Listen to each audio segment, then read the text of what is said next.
Well, welcome everybody. My name is Maren Middle, and I am a therapist who is certified in brain spotting.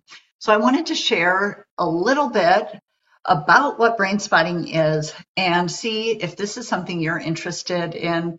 If you are, feel free to reach out to me and we can talk about what you might be interested in doing brain spotting for and see if that would be a good fit to give it a try. BrainSpotting's tagline is "Where you look affects how you feel." And before I studied brain spotting, I never realized that I could be looking off over here in this direction and feel one thing. And then if I looked over here, that would shift and I would feel something totally different. But as you do brain spotting, this becomes really, really obvious that our eye position definitely links to what's happening in our brain and then what's happening in our body. So here's a picture of a little girl who is on a brain spot. And the reality is, as humans, we all go to brain spotting at times, whether we recognize it or not. Just think about when a friend is telling you a story or telling you about a memory. You can often see someone looking off in a certain direction, not moving their eyes, and recalling and maybe even feeling and experiencing the same energy and emotions that were happening in the memory that they're sharing. So a brain spot is the activity in the subcortical brain in response to focused activation and eye position. So we're experiencing activation in our body, and I'll explain that more in a minute, as well as where our eyes are actually looking. Now, dual attunement is a big part of why brain spotting is so effective. And there's two types of attunement, which one is relational and the other is neurobiological. And relational attunement is when we can sense what the other person is feeling, like maybe their emotion that's happening or the energy. We often talk about what a person's vibe is. When we're experiencing that or relating or connecting to another person in that way, that is relational attunement. Now, neurobiological attunement is more on the physiological side. And studies have actually shown that if you put two people on opposite sides of a dividing board, if they stand there for a couple minutes, their neurobiology actually begins to sync up. And maybe you've heard of when a new baby is born and their heart rate is not regulating. You can often put that baby on the mother's chest, and as that baby senses and attunes to the mother's heart rate, their own heart rate goes and syncs and becomes normalized. That both of these things are happening in the brain spotting setting. Me as the therapist, the client sitting with me, and our neurobiology and our relational energy is syncing up. Now, what do we mean by activation? Activation is our physiological and emotional response to something stressful or anxiety provoking. If you think of a time where really you went into immediate like fight or flight response, you might have thought of, I'm shaking in my boots, or I'm shaking with fear. That phrase actually got developed out of this idea that our body, when it's flooded with all the stress hormones, goes into neurogenic shaking, and literally our bodies can shake. Well, our bodies are designed to do that, to clean out and clear out those stress hormones. And it's super fascinating. If you go on YouTube, you can look at how animals actually do this, where if a prey is caught by a predator, they look like they've been injured or hurt. And if the predator walks away, the prey will start shaking. And after a couple of minutes, it can literally pop up and run off. Now, unfortunately, humans, we are culturally conditioned to grin and bear it if something difficult happens circumstantially to us. The problem with that is we're not shaking it off. We're not moving that through our brains and our bodies. So trauma often gets stuck in our brain and becomes frozen there. And then our bodies sense that, and we can have pain or tightness or actually a lot of physical issues around wellness or illness because of what has been stuck in our brain. The brain spotting approach uses this normal level of activation that we've experienced. We also do connecting between what's happening in our brain and what's happening in our body. We're inviting in that relational attunement and attachment connection physiologically. And brain spotting is really very different from talk therapy. The cool thing I think about brain spotting is that it is so effective and doesn't rely on having to talk things through. For example, if someone has experienced a trauma that they don't want to talk about out loud or they're not ready to say out loud, brain spotting can still be a 100% effective approach to dealing with that trauma. So brain spotting is related to regulating and orienting. Now, trauma overwhelms the brain's processing system, leaving pieces of the traumatic experience frozen in our brains, and it's like it got frozen in space and time. So the orienting part of our brain, the part that says, what time is it? Where are we physically in space right now? What does a certain sound mean in terms of where we are located? All of that can get dysregulated and we can become disoriented when there's trauma stuck in that place. It also is connected to the amygdala, which is the alarm system in our brain. And that is the part of our brain that signals to us we're in danger. We better flood our bodies with these stress hormones and go into fight or flight. And if that doesn't work, then we can often end up in freeze. Now think about it. If we have lots of adrenaline and we can fight our way out or we can run away, that adrenaline is starting to be cleared away. But that always isn't the case when we experience something traumatic. And if we don't have a way to process that through, that trauma gets stuck and it gets stuck in that inner part of our brain that can get activated so very quickly.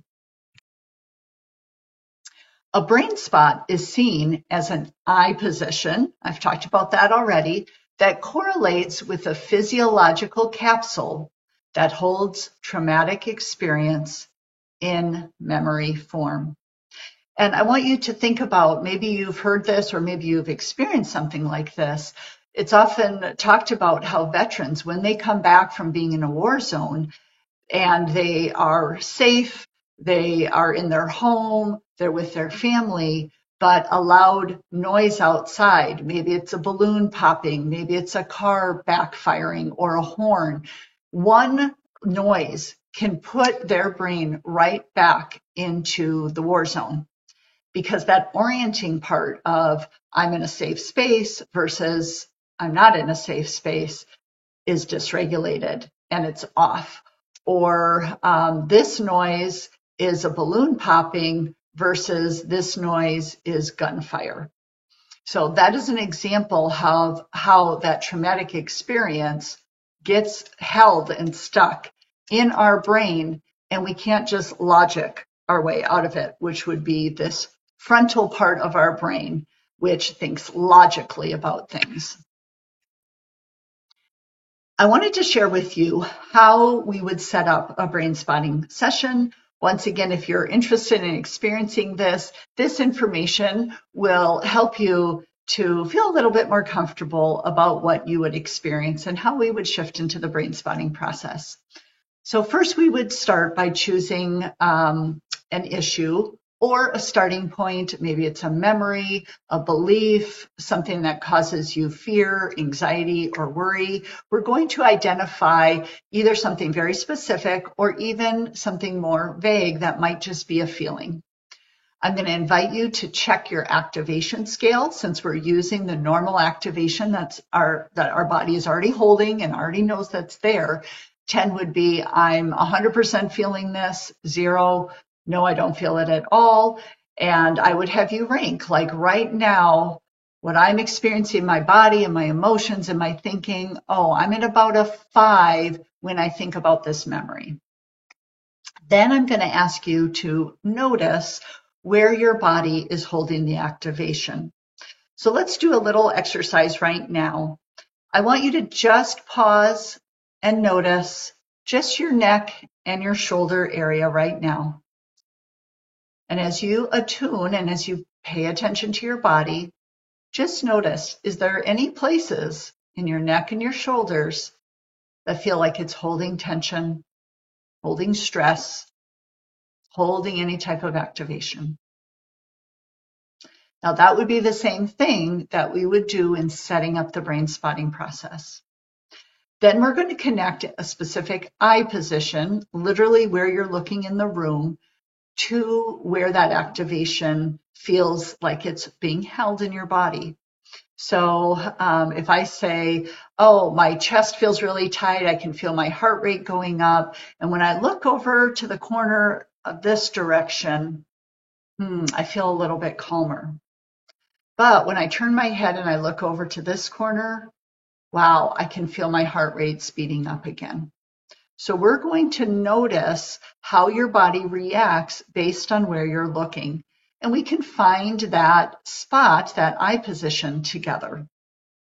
Then I invite you into mindful processing. And then at the end of brain spotting, we do a recheck to say, has your activation number shifted at all? So what happens experientially when you do mindful processing during brain spotting? And here you can see a picture. Sometimes we do use a pointer to get that eye spot. And we have headphones that you can wear that is bilateral, mostly nature sounds, a little bit of music. So it's not like a metronome, but it's more helping that orienting part of your brain hone into the patterns and the processing. For me, I explain mindful processing like looking at a beautiful painting and me simply noticing. I'm going to notice what emotions come up when I look at this painting. Is there a memory that surfaces for me? Or when I see the different colors and the different positions in the painting, what do I feel? How do I imagine that artist put those colors together, and why did they lay that out that way? This is the type of mindful processing that we're doing. It's about noticing, it's about awareness. This is very, very different than if I handed you a math problem to calculate. A calculated issue or trying to figure something out happens in our prefrontal cortex. Well, that's not the part that's holding the trauma. So we're inviting your brain to process from that middle part, that subcortical part. Now, our brains know how to heal. Our brains know how to clear that junk out, but often we simply need a safe space and a set aside time to let our brains go through that process. So experientially, if you are the client, you're going to be either looking at the pointer or looking at something very specific in the room. You're going to be noticing your body sensations, emotions and feelings that are coming up. You're going to notice what thoughts come to mind, what beliefs surface, maybe what memories show up. And in the midst of that, I invite you to set aside judgment and logically trying to figure things out. If judgment pops up, just notice and go, oh, my mind wanted to judge that. Okay, I'm going to notice and set that aside. Often it's also an experience of moving up in activation and then hearing and seeing your body calm down. So it's like, ooh, this feels really intense. I'm having this memory. And then our bodies go, okay, I know how to regulate. And noticing that regulation teaches our brain and our body, oh, I can do this other times. I can do this when that trigger comes up. I know what it feels like to regulate. A big part of brain spotting is integration.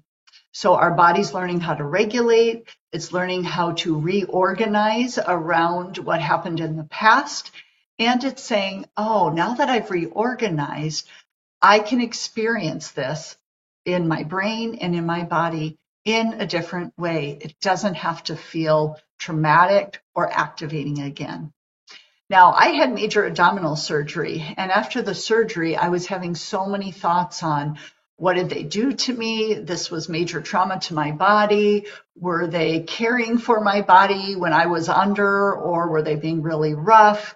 And obviously, I didn't consciously know about that. This part of my brain was not aware, but my brain and body still experienced that surgery. So a few days after my surgery, I did brain spotting with a friend, which really subsided those thoughts and helped me feel a lot more peaceful so that I had the energy and the wellness to deal with my healing post-surgery. This can also, brain spotting can also address traumatic memories. I've mentioned that several times already. My friend, for example, had her niece murdered, and my friend has done a lot of brain spotting around the trauma that's caused herself, but also her family. We can deal with childhood abuse. We can, I had a client that I worked with that had her father's death be such a difficult experience for her father, but also the entire family. So she was able to process that experience through. We can deal with all sorts of anxiety. If you're having panic attacks, I've dealt with someone who just had this fear of vomiting. For me, I did brain spotting around social anxiety. I did not ever want to do networking. And then after I addressed that in brain spotting, I literally joined a networking group and went to lots of networking events and actually think it's super fun now. We can also go back and deal with if there was a certain age that was really difficult for you.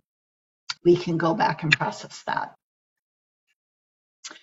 Here's some other things, relationship issues. If you've been rejected by your family, or you have fear of setting boundaries, or even like beliefs about yourself, like, for example, well, this won't work, or I can't do this, or I'm not good enough.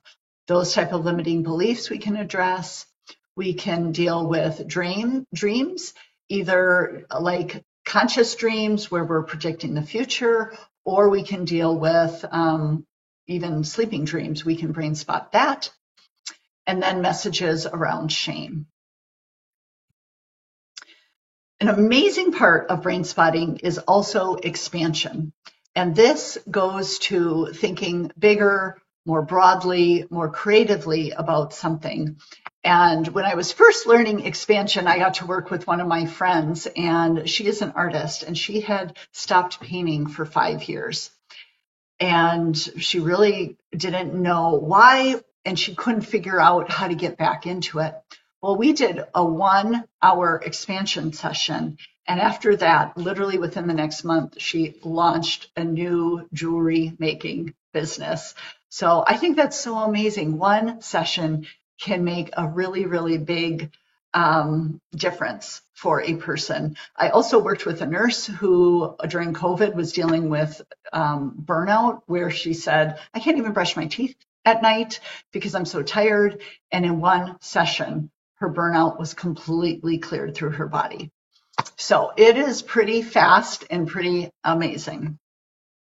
The expansion side of brain spotting, think about the positive growth side. We can work with sports performance, which was actually how brain spotting was founded. The founder was working with Olympian figure skater, and there was one jump that she could never land.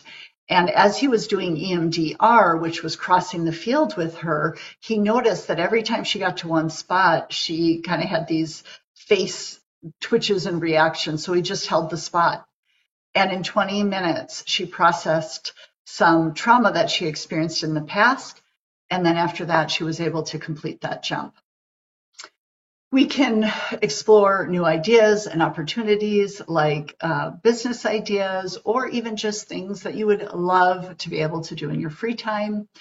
Acting is another. If you're an actor or you're going to go on stage, you want to get in character, expansion is a great way to do that.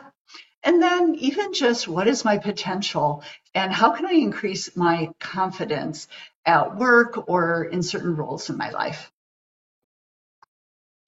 So if you are interested in brain spotting, feel free to comment below and ask me questions or reach out. I love doing one-on-one sessions with clients for brain spotting, and we can just incorporate that right into whatever we're talking about. They're often 60-minute sessions, but if you are ready to do a deep dive, I do 2-hour or 3-hour sessions as well. Now, the Brain Spotting Network recommends that you give brain spotting at least 3 tries. And I will say for myself, when I first did my training in brain spotting, that first day, it took my brain a little bit of time to go, okay, what are we doing? How does this work? And I had really strange dreams that night, nothing bad, but it was like my brain was trying to figure out, what do I do in this experience? So sometimes it's one session and it made a huge difference. And then sometimes that first session is your brain getting used to it. And then we do a follow-up session and a lot of movement can happen. So if you want some more information, like I said, reach out. Feel free to text me or call me. You can look at my website, and you could look at my information on social media. I'm on Instagram and LinkedIn and Facebook.